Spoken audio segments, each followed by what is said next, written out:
Hi, everybody. Welcome back to Between the Vines. I'm Jennifer Phillips Russo, the Cornell Viticulture Extension Specialist and Team Lead for the Lake Erie Regional Grape Program.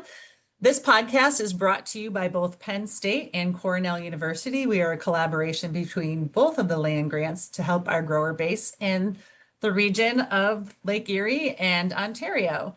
I'm here with my honorary guest host, Dr. Terry Bates, who's the director of the Cornell Lake Erie Research and Extension Laboratory in Portland, New York. Thanks for joining us again, Terry.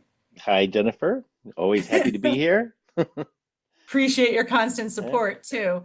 We wanted to talk a little bit about a meeting that we have coming up next week. So the Lake Erie Regional Grape Program is one of our coffee pot meetings, but it's an extended version, and it's a demo day that we're having here at Clairol to talk about crop estimation and then thinning fruit thinning from the canopy. And Dr. Terry Bates is going to start sort of classroom style here at Clairol in Portland, New York. And you can find all that information on our website, lergp.com, if interested in coming. Talking a little bit about the research on crop estimation and all the work that you've done with fruit thinning as well. And I am just going to kind of hand it over to you and act as the grower because we have lots of questions and concerns, and I wanted to kind of dispel them and have the research backing it up so that people know a little bit more about it and what to expect. Okay.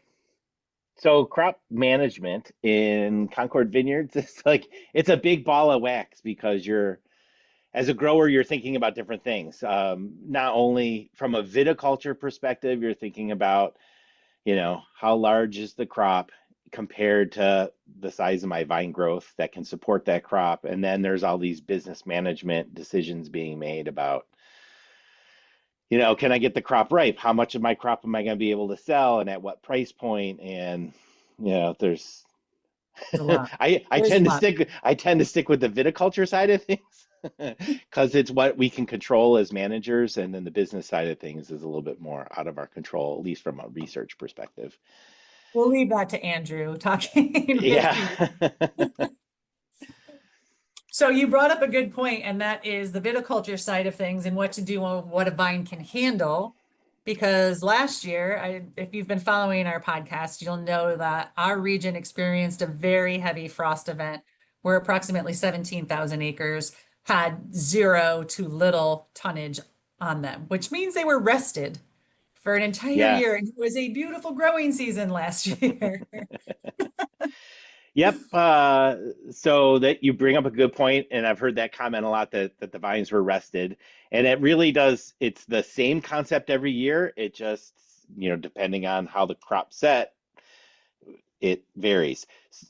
So we look at the crop load, the pruning. I can't even start here. Um, so we have a Concord crop load model, and it's based on the yield to pruning weight ratio. And really what that means is once the crop is set and the vines are doing photosynthesis and they're taking up water and nutrients, right? It can put its energy into the crop, or it can put it into the vegetative growth, to try to develop a crop for the next season. So, it's developing the buds and the primordia for next year, but also, you're getting wood maturation that is going to survive the winter. So we just talk about the balance of going towards reproductive growth or vegetative growth.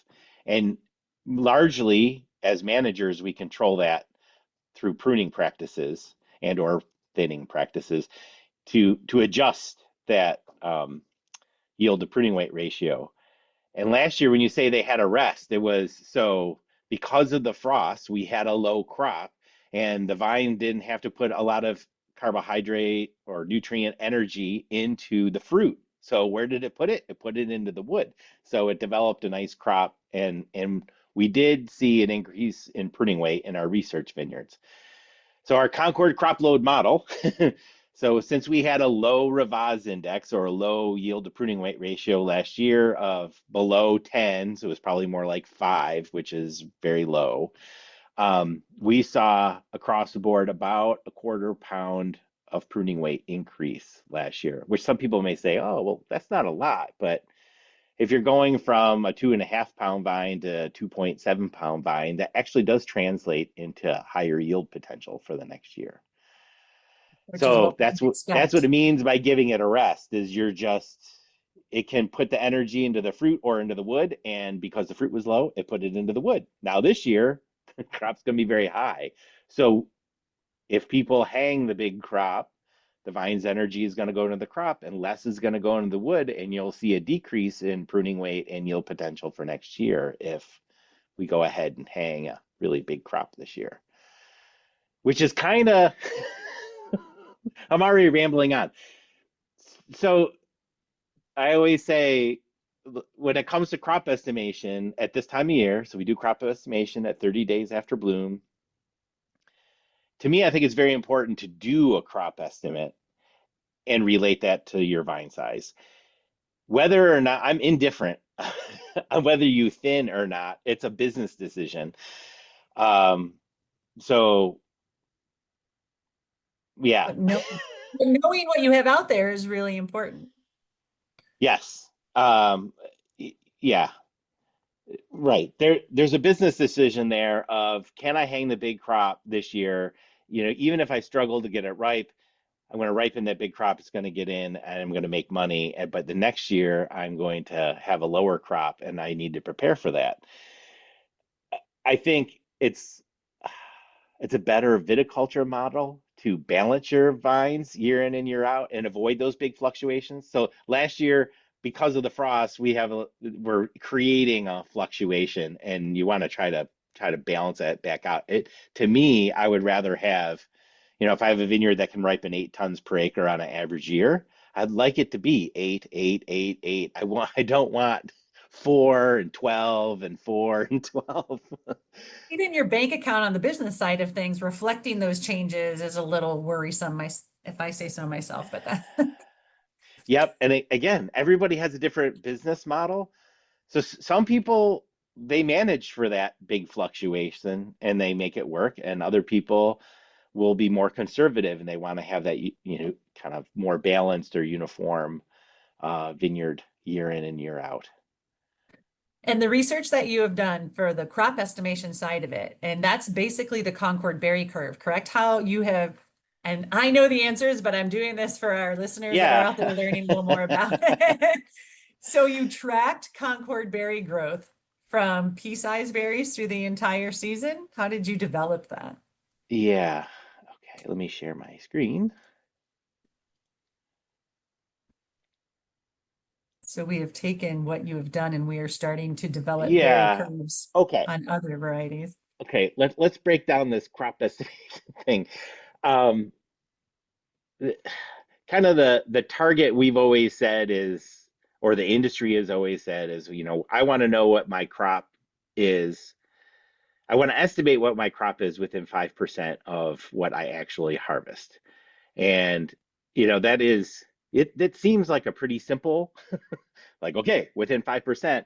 But given stuff like year to year variations and variations within individual vineyards and then variations in management practices, that becomes actually a tough target to hit, to be that accurate. So, okay. So I always break this down into two aspects of, how well am I estimating my crop on a small set of vines, and then how do I apply that across, the broader acreage of my farm, and dealing with the variation across the farm. So one is about how good is your procedure of estimating crop, and the other one is, how good are you at selecting the right sample locations that represent the variation in your vineyard, right? There's two totally separate kind of questions there. All right, so let's answer the first one. First one first. So traditionally, people will count what we call the components of yield. So if I'm looking at, what are the factors that make up yield on an individual vine, it's like, how many shoots am I going to have on a vine? And that has a lot to do with what my pruning level is. And then on those shoots, how many clusters do I have? And then how many berries do I have on those clusters? And how do those berries size up? So we talk about shoot count, shoots per vine, clusters per shoot, berries per cluster, and berry weight. And traditionally, we would count those on a set of sentinel vines or sample locations throughout the vineyard. And I would count each one of those, and we would throw it into some kind of formula and come up with what the crop estimate is. And there's a couple problems with that. One is every time you take a measurement, so if you're in the lab and you're taking measurements on, I don't know, the length of people's fingers, like every time somebody measures something, there's a measurement error associated with that. So if you're measuring shoot count, cluster count, and berry size, every time you measure something, you're adding just a little bit, even if you think you're super accurate in counting. Like if I went and counted the number of shoots on a vine, and then I had somebody else count the number of shoots on a vine, we might not get the same number. Like I may say there's 62 shoots on that vine, and then you'd go out and measure it and you say, no, there's 68 shoots on that vine because, just human error in counting it. So even that alone could be more than 5%. So every time you count something, you're adding that measurement error. So what we do is we throw all of them out. Throw them all out. Yeah, so I mean, this was something that I adopted from Bob Poole, who was working on this before I even started at Cornell. Uh, and what we do is we forget about shoot counts, we forget about cluster counts, we forget about berries per cluster. We just go out at 30 days after bloom and we clean pick a sample and we weigh it. And those numbers don't lie, right? I take all the fruit off of a vine and I weigh it. The weight is what the weight is. So it eliminates all that measurement error. Plus, when you're measuring stuff early, like shoot count, well, maybe all that fruit doesn't set or your percent set is up or down. That also adds error, those viticulture error. So again, the 30 days after bloom, we go out, we clean pick a sample in the vineyard and you weigh it. The weight is the weight. And the one thing that we're dealing with is, well, that is the weight of that crop at that current berry weight. And I don't know what the berry weight's going to be at the end of the season. That's my multiplication factor. So when I take a measurement now, we call it an estimate. And when you predict what it's going to be at the end of the season, that's your crop prediction. And so understanding the berry curve is important there because if I take it at 30 days after bloom and what percentage is that of the final? So Bob Poole had done this work and he was talking about at about 30 days after bloom, the fruit is 50% of its final weight. He was even more specific and said at 1200 growing degree days, the fruit is 50% of its final weight. And again, this is for Concord in New York. It's not for Cabernet in California. They would have its own different berry curve. So that's where the whole 30-day after bloom thing came from. So we started taking berry curves in our phenology plot and all our research plots, and just started building a database. And I don't know, now we must have almost 30 years worth of a standard berry curve. So we know the strength in our phenology plot is that we've taken the same berry weight off of the same vines for 30 years, and its power is in what the year-to-year variation is. We can see what the year-to-year variation is. It doesn't necessarily tell you what the berry weight is in your vineyard, but if we're 5% above average, you're probably 5% above average. And so whatever, we build this berry curve and we know what the percent of the final berry weight is throughout the season. And we've done it enough now where we have a pretty consistent equation that we can use. And then we baked that in, we baked that into the Concord, the crop estimation calculator that's online. So for years, people use this table. So the table is built off of the average berry curve for fresh berry weight curve that we collect in our phenology block every year. And we built it into a table. Now we just baked this table into the online calculator. So all you need to know is how many days after bloom you are when you're doing your crop estimate. Well, I just want to tell the people who are listening, sorry, that the Yeah. table he's referring to, you can find that at lergp.com. under viticulture practices, the crop estimation guide and table are there. You'll be able to find it out there if you're interested. Yeah. Sorry. Yeah. So again, we're identifying sources of error. So one of the sources of error is this is based on like we go out every day and we rate bloom where we are at bloom in that phenology block. And so we like know exactly, and we call bloom as whatever when 50% of the flower clusters on the vine have bloom. Yeah.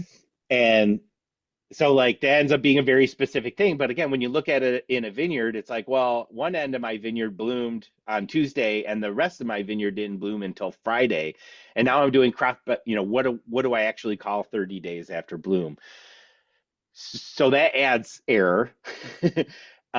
Even florets on a flower cluster bloom at different days. So like when we talk about average berry weight, it's an average berry weight. Like for us, we'll take 100 random berries off of a vine and we'll measure the weight. And I mean, if I say, oh, we have 1.5 on average, we have 1.5 gram berries at any particular time. Well, I could have anywhere from 1 to 2 gram berries in that sample, but the average is 1.5 because, like, again, even florets within a cluster are blooming at different dates and have different growth rates. So, again, you're playing all the averages add error. Bob Poole went with the 1200 growing degree days. Okay, who knows when 1200 growing degree days are in their vineyard or at either end of the vineyard. Or what So, block, right? or apply. Yeah, I mean, all these things add error to the whole thing. So you get to this point where like, okay, we're doing the best we can, but we are still playing with averages. Um, we've got out all the error of doing shoot counts, cluster counts, and berry counts, right? I go out and I clean pick something, I weigh it, the weight is the weight, and now I'm trying to predict what the final berry weight is going to be and add that multiplication.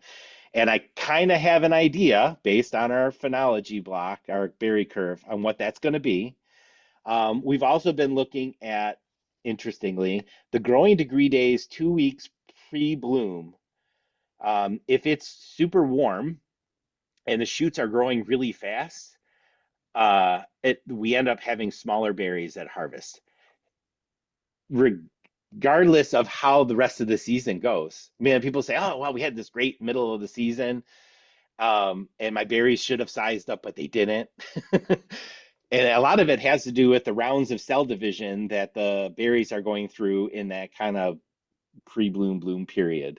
Like how is that And is those that tied to what you spoke about earlier with the allocation of do I put yeah, it into the wood or do I put it into the berries? right. So in this case, so we're at the time of the year where the vines are working off of reserves.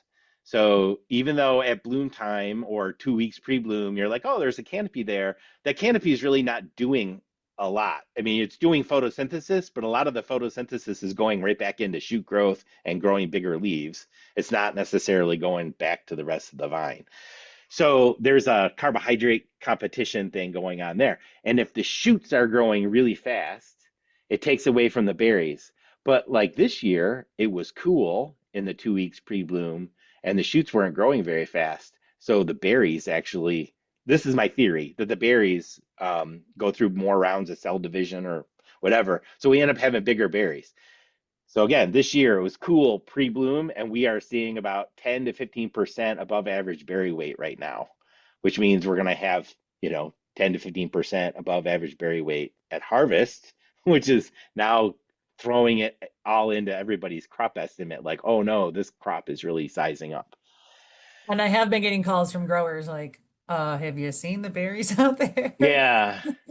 We are So, measuring them, by the way. okay. So that's a super, that's a really long story to say we're trying to be as good as we can be in estimating what the crop is right now on a vine or a set of vines and predicting what the crop is going to be at harvest through these predictions of how the berries are going to turn out, because it's the only factor that we have to worry about is how are the berries going to size up. The second part of the whole crop estimation thing, when it comes to trying to estimate what the crop is going to be across my whole farm, is picking the right number of samples and the right location of samples, which represent my vineyard. Um, And and this is going to be different for all of the growers out there, depending on whether you use technology or not. right. So if you talk to a statistician, they will say, okay, you're trying to hit the mean of a population, whether it's people or dogs or vines, right? So you have a population of vines in your vineyard, and because they're growing in a natural environment, they're probably going to shake out in a bell-shaped curve, right? You're going to have some vines that are small and have a low crop, and some vines that are bigger with a big crop, and then you got a bunch in the middle. And if you want to estimate, as a statistician would say, if you want to sample that vineyard so that you hit the mean within 5% of the actual mean, you're going to take X number of samples. And the number of samples you need to take is dependent upon the variation in the vineyard.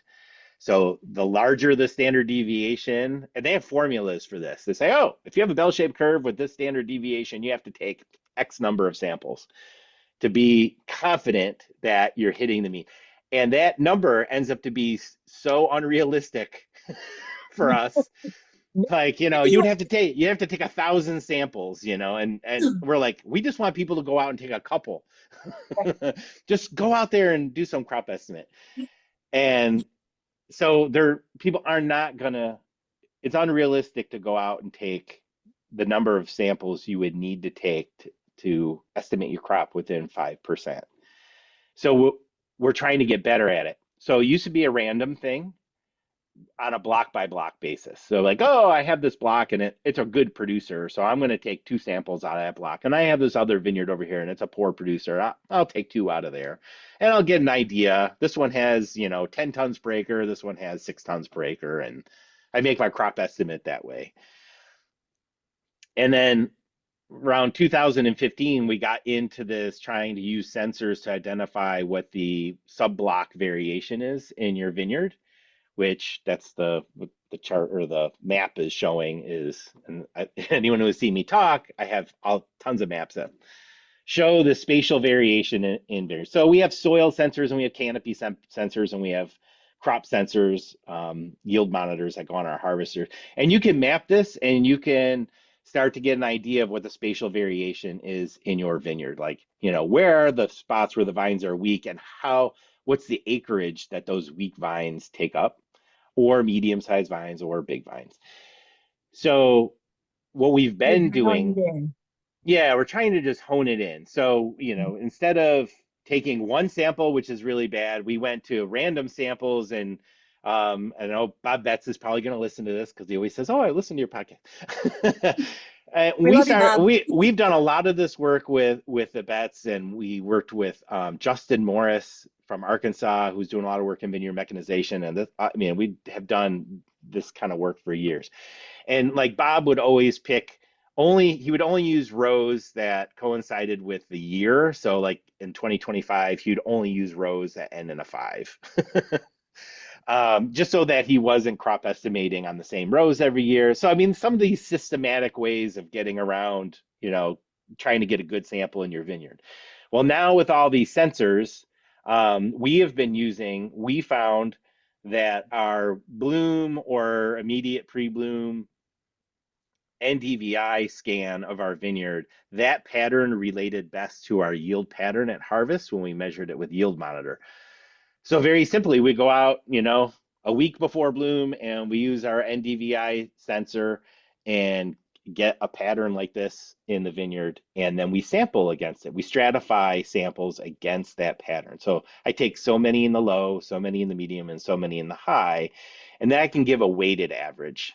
So, if my poor producing vines at, I don't know, 5 tons per acre make up 60% of my vineyard, I can put that in the estimate. And then if my big vines with 12 tons per acre are only 10% of my vineyard, I can do a weighted average so that I can come up with a more accurate total estimate at the Which, end. by the way, for the listeners, that is what the Betts family does now.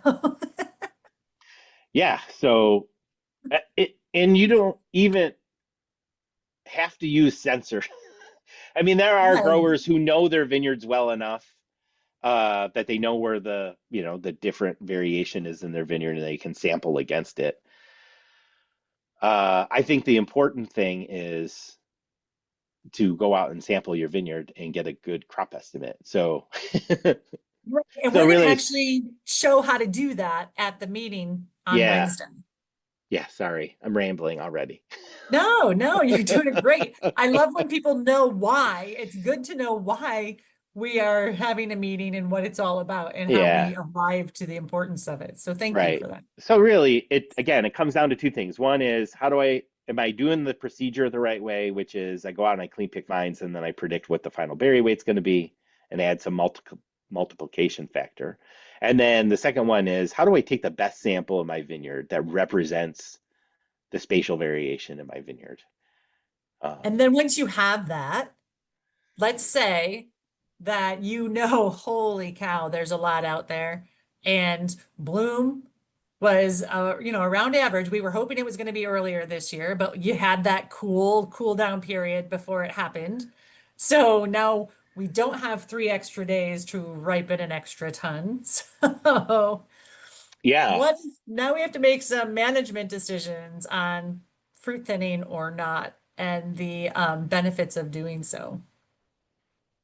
right. Okay, so I will talk about this from a viticulture perspective, not a business management Not a perspective. business. We will comment on the business, but so viticulturally, we want vine balance, which is we want 15 pounds of fruit per pound of pruning weight, which is kind of our magic number 15. That means we have a Ravaz index of 15. What does that mean? That means I will get my fruit ripe this year and I will ripen enough wood to come back with the same crop next year. So I kind of define balance is I get my crop ripe and I have no change in pruning weight for the next year. So if I have a 2 pound vine and it runs 8 tons per acre, that's my magic number of 15. That should get ripe and I should come back with another 2 pound vine next year. And so that's kind of our magic number. But that's a moving target. So it's a moving target from year to year, and it's a moving target from like we talked about vineyard variation. So different parts of your vineyard. I mean, you're at different places on this chart. So this chart is saying when are the vines undercropped, when are they overcropped, and when are they balanced? And the kind of the balance line that runs through the middle is the 15. So 15 pounds of fruit per pound of pruning weight.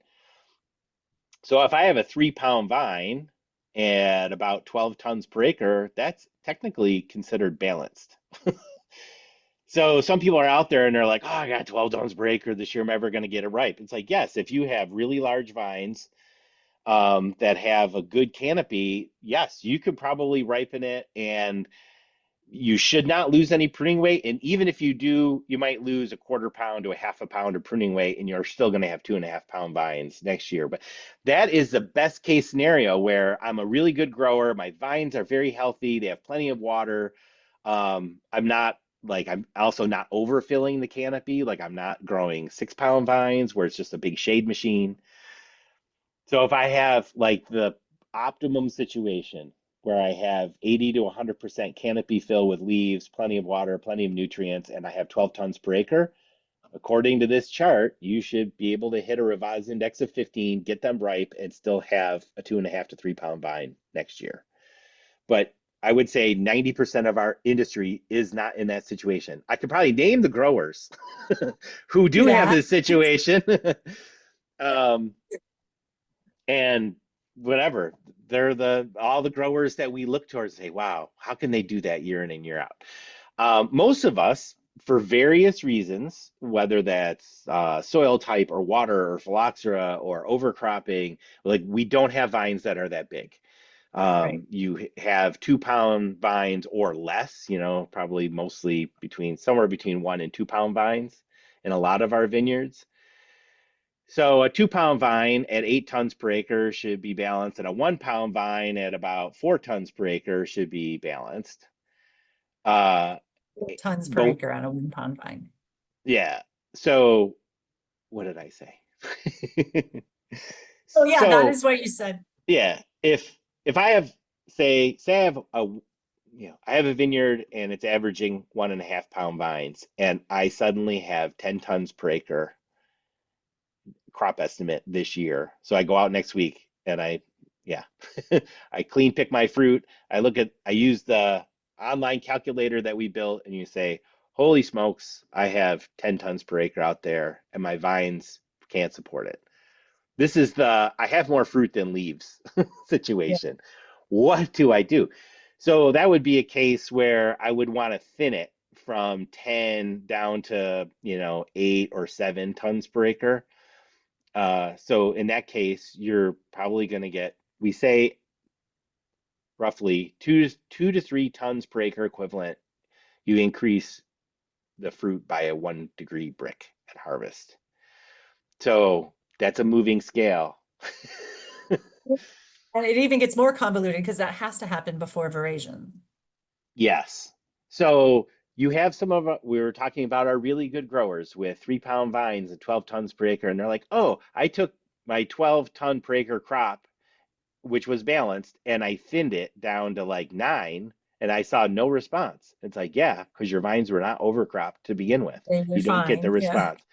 If your vines are overcropped, so I have a 1 pound vine at 8, 9 tons per acre, or 1.5 pound vines at like 10 tons per acre, or a 2 pound vine at 12 tons per acre, those I would consider all of those overcropped. And if you thin your crop in those situations, you will get a response. And it's roughly 2 to 3 equivalent tons per acre increases your fruit by 1 degree bricks for next year, and hopefully you're helping yourself with pruning weight, even though if they're still a little overcropped, you're stressing your vines. But that's you the just said um one, I'm that's sorry, you the said 1 to 3 when I say bricks. somebody's pushing it, right? Yeah. But you said 1 to 3 bricks for next year. Did you mean 1 to 3 But bricks for this harvest? yeah, no, Okay. it's if I thin off an equivalent of 2 to 3 tons of fruit, equivalent harvest weight, like if I thin it off now, I Hmm. will increase the fruit this year by 1 degree bricks. 1 degree bricks. So say I was going to have 10 tons per acre at 15 bricks, and then if I thin that down to like 7 or 8 tons per acre, I'm going to have, what I say, 15. I'm going to raise it 15. to You're gonna have I'm going to raise 16. it I'm going to raise it to 16. Okay. And That then makes sense. Yeah. yeah. So, I mean, we've gotten comments before where, oh, I thinned the fruit off and I got no response. Well, you probably had big, healthy vines that did not need to be thinned. And then I had other people were like, holy smokes, I took off 2 tons per acre and I got more than a brick difference. And those are the ones that were probably really stressed out, One right? pound The more vines. stressed the more overcropped the vines are, when you thin, the better the response ends up being.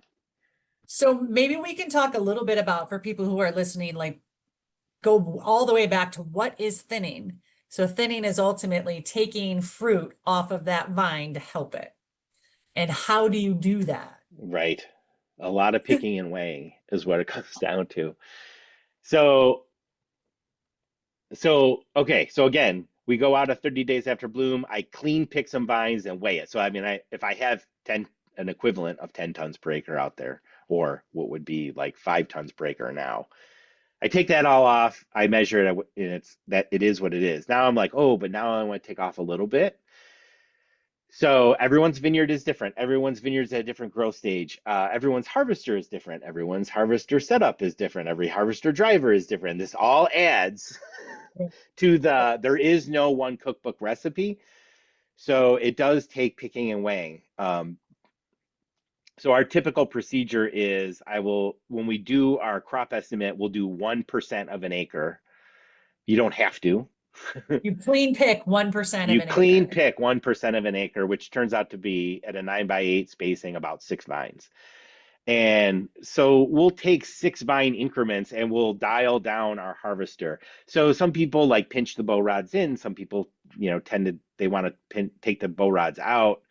Some people remove the top 2 bow rods, and because they don't want to hit the vine where the canes insert into the cordon. I mean, for as many growers that are out there, there's that many different procedures for doing the thinning.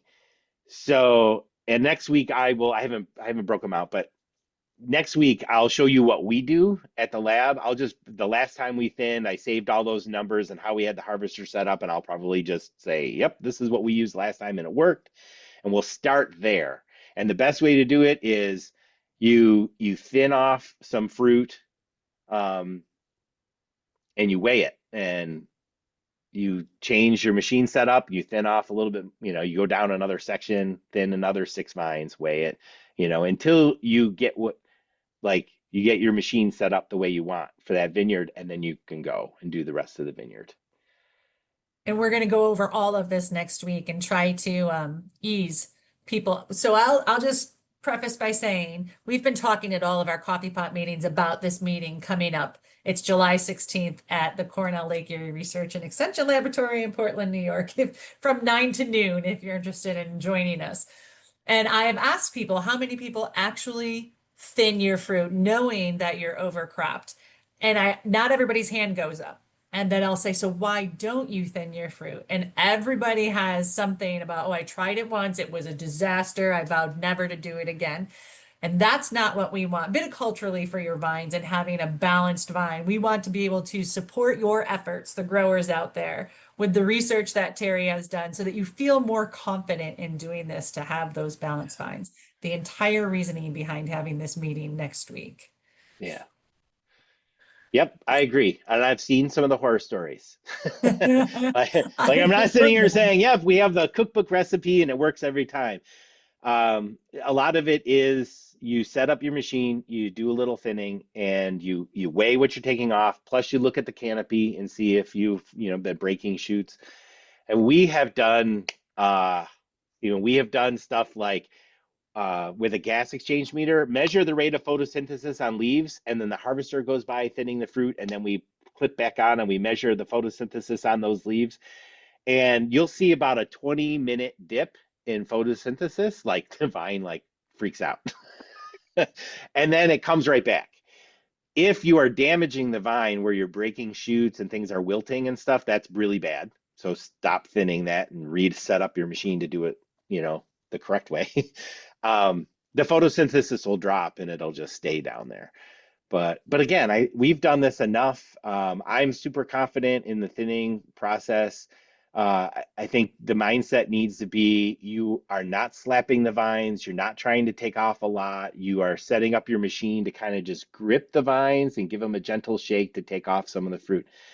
And at 30 or 40 days after bloom, the berry mass in Concord is they have enough mass where it doesn't take a lot of force to shake that fruit off.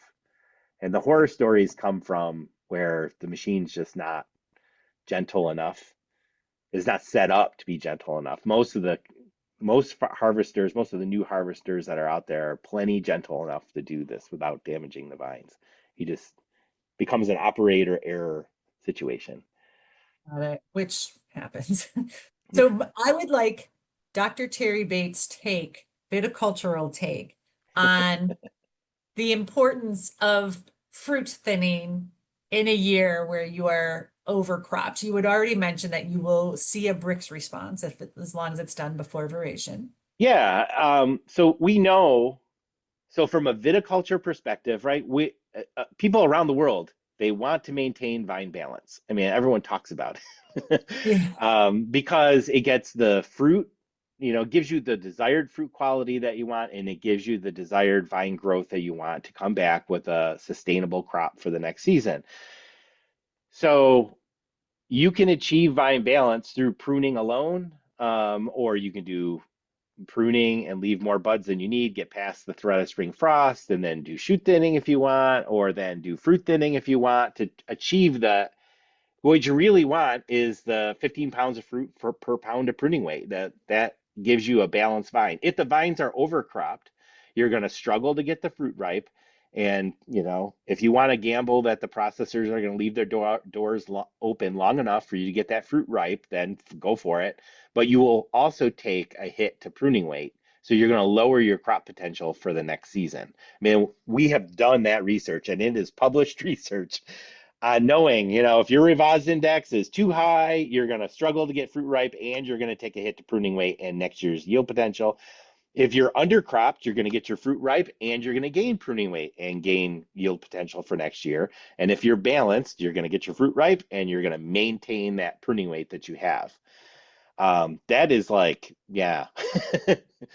That's what we're going for. We did 11 years of research on it and published that data, and the numbers are really solid. It's just about how you go about assessing, are you undercropped, overcropped, or balanced? And if you need to do the fruit thinning to achieve those balanced vine numbers. So if you're interested in all of this, and in my own personal opinion, and obviously Dr. Terry Bates as well, it is important for you to have those balanced vine in your vineyards. Please consider joining us next week. Next week is July 16th at the Cornell Lake Erie Research and Extension Laboratory in Portland, New York, otherwise known as Claro. We call it Claro all the time, so sometimes gets confusing. From 9 till noon, we are going to be here and we're going to be walking through and answering your questions and your concerns about possibly doing this, teaching you how to do that crop estimation, and then also giving you guides on how to do your fruit thinning and what works for you. So please consider coming to that. Terry, thank you so much for joining us again and sharing your knowledge, because how many years? 26? How many years have you been with Cornell? 27. This is my 20. 27th season. Yeah. And most of the work, everything that you do is for our region in this area, but is also gone elsewhere. But I'm just trying to hone in as this is dedicated to the LERGP, or the Lake Erie Regional Grape Program grower base. The work that you've done is based on what is needed in this area. So please consider coming here to learn more about that and how it can help you, because it has been developed right here for you. Because Concord is a superior grape. It is. The Concord is king in this area. Yeah. Yeah. So For thank many you for, reasons. Yeah. yeah, I know. And you know what? It surprises me when we get talking about it. I even had to tell somebody, I met people over the weekend who were here from England and from California. And we started talking about grapes and wines, and they're like, but this is just jam and jelly. I mean, the grapes here are just jam and jelly. And I'm like, juice, jam, jelly, and wine. Like, let's not forget, wine comes from Concords. 40% of all the Concords grown here go to wine in this area. So we need to dispel that. I'm working on it. Couple tourists at a time. I'll get that word out there. There's nothing more sustainable than growing a variety that is adapted to your climate. And that's what we do with Concord. That's what we It's, do. it's when you take vines that are not adapted for our climate and you stick them here, and then you have to do a lot of management to get them to grow and produce. Which you can do, just takes a lot of management, like you Yep. said, a lot more resources. Well, thank you everybody for tuning in. Please, if you have questions or comments, feel free to either put them in the comment section below if you're watching this on YouTube, or email us. You can find all of our contact information online. And consider joining us for the thinning and crop estimation demo day next week. We hope to see you there. Reach out if you have any questions, and thank you again, Terry, for joining us. Yep. Bye, everyone. See you next week. Thank you.